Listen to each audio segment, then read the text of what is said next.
remercier l'ensemble des concitoyens qui nous regardent à travers ce site internet pour donner quelques explications et quelques précisions sur la marche et le fonctionnement de notre Parlement. Comme vous le savez, chaque année, nous tenons 2 réunions, c'est-à-dire sessions ordinaires, statutaires ici à Abuja, et 2 sessions extraordinaires en dehors du siège du Parlement. Donc, c'est la plénière qui donne l'autorisation de tenir ces réunions hors sur proposition, bien sûr, du bureau et de la conférence des bureaux, que nous décidons de la tenue de nos réunions hors du siège. Cette année, nous avons eu la chance de tenir la première session ici à Abuja, mais tenir une session extraordinaire hors du siège à Lomé.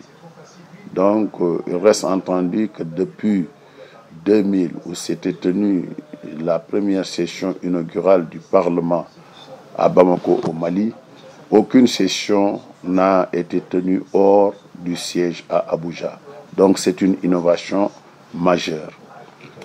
Cette innovation entre dans le cadre de la mise en œuvre de notre plan stratégique qui consiste à faire mieux et plus et rendre plus visible le Parlement de la CEDEAO. Parce que, comme vous le savez, la vision 2020 consiste à aller d'une CEDEAO des États où les exécutifs décident eux-mêmes à une CEDEAO des peuples où les peuples sont représentés à tous les niveaux par les députés élus par les assemblées législatives des pays membres. Donc, nous avons noté avec beaucoup de satisfaction cette décision qui nous a permis d'aller à la rencontre des chefs d'État et de gouvernement, mais aussi des assemblées d'où les députés sont venus. Et nous avons échangé partout avec les populations, mais les représentants des populations, les députés, mais les exécutifs des pays membres. Aujourd'hui, nous avons eu le grand bonheur d'avoir comme invité d'honneur pendant cette session son Excellence le président Macky Sall, président de la République du Sénégal, ancien président de la conférence des chefs d'État et de gouvernement de la CEDEAO, qui nous a fait l'amabilité d'être venu directement du Sénégal au Parlement et qui a passé une journée avec nous et a délivré un message fort qui a tenu compte des préoccupations des Africains. Parce qu'aujourd'hui, les Sénégalais particulièrement et les Africains en général sont confrontés à des difficultés liées à la libre circulation des personnes et des biens dans l'espace communautaire, mais aussi de la migration qui connaît quelques problèmes. Vous n'êtes pas censé ignorer que la question des migrants en Libye constitue un fléau et nous devons nous mobiliser pour combattre cela. Au XXIe siècle, on ne saurait penser qu'on peut imaginer que l'esclavagisme existe aujourd'hui dans le monde. Donc, tenant compte de cela, le président de la République est venu délivrer un message très fort, a emboîté le pas au président Issoufou du Niger, mais le président en exercice de la conférence des chefs d'État de l'Union africaine, le président Alpha Condé. Donc, c'est dire toute la portée de l'invitation que nous avons faite au président Macky Sall, qui est venu nous rejoindre et qui a compati à la douleur qui frappe l'humanité parce que l'esclavagisme constitue un crime contre l'humanité. Aujourd'hui, nous discutons sur ces questions. Nous discutons aussi du budget de la communauté. Vous savez que c'est la première fois de l'histoire de la communauté, la CEDEAO depuis 1975, que le budget ait été mis à la disposition des parlementaires. Et nos commissions compétentes sont en train de travailler pendant les 2 jours passés sur le budget qui nous sera soumis en plénière pour amendement ou pour adoption tel que présenté par le CAF. Donc, aujourd'hui, vous savez que le Parlement a franchi un pas extrêmement important dans sa marche, dans la quête vers des prérogatives renforcées. Un Parlement qui ne décide pas au nom des populations n'en est pas un. Aujourd'hui, donc, c'est la grande satisfaction des députés, mais des populations qui sont représentées au niveau de la CEDEAO.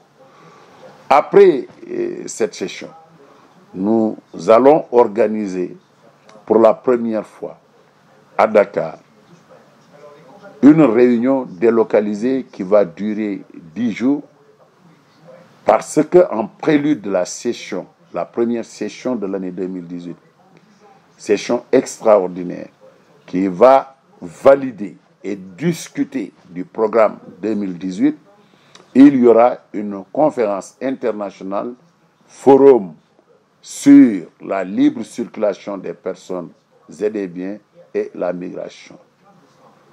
Les pays d'Afrique, les parlements africains, l'Union européenne, le Parlement européen, quelques chefs d'État européens, mais aussi des chefs d'État de la CEDEAO.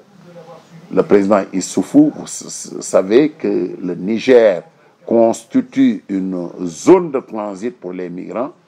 Donc nous avons discuté avec lui et nous lui avons adressé une lettre d'invitation pour qu'il soit notre invité d'honneur. Mais ce qui est intéressant, c'est que le président de la République du Sénégal, son Excellence Macky Sall, interpellé par le Parlement lors de son passage, a donné un avis favorable pour que cette session et le forum se déroulent à Dakar sous son parrainage. Nous aurons aussi l'occasion et nous prendrons les initiatives pour inviter le professeur Alpha Condé, président en exercice de la de l'Union africaine, pour qu'il puisse venir délivrer un message. Parce que quand on parle de migration, c'est à peu près mondial. Ce n'est pas la CEDEAO. Nos enfants migrent vers d'autres cieux, en Afrique, mais en Moyen-Orient, en Europe. Aujourd'hui, que devons-nous faire pour les protéger? Nous devons examiner ces questions et prendre des lois types conformément aux dispositions de protection des droits de l'homme de nos citoyens. Aujourd'hui, il est grand temps que nous agissions ensemble pour que l'Afrique décolle.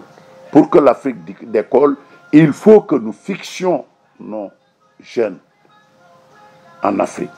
Il faut que nous créions des conditions d'adaptation pour nos jeunes. Le travail. Nous allons créer aussi des conditions de santé favorables à l'épanouissement de nos jeunes. Mais aussi, nous devons développer notre système éducatif. Mais nous devons travailler aussi pour l'interconnexion pour que les Africains puissent circuler librement dans notre espace communautaire sans entrave. Le protocole dispose de tous les textes.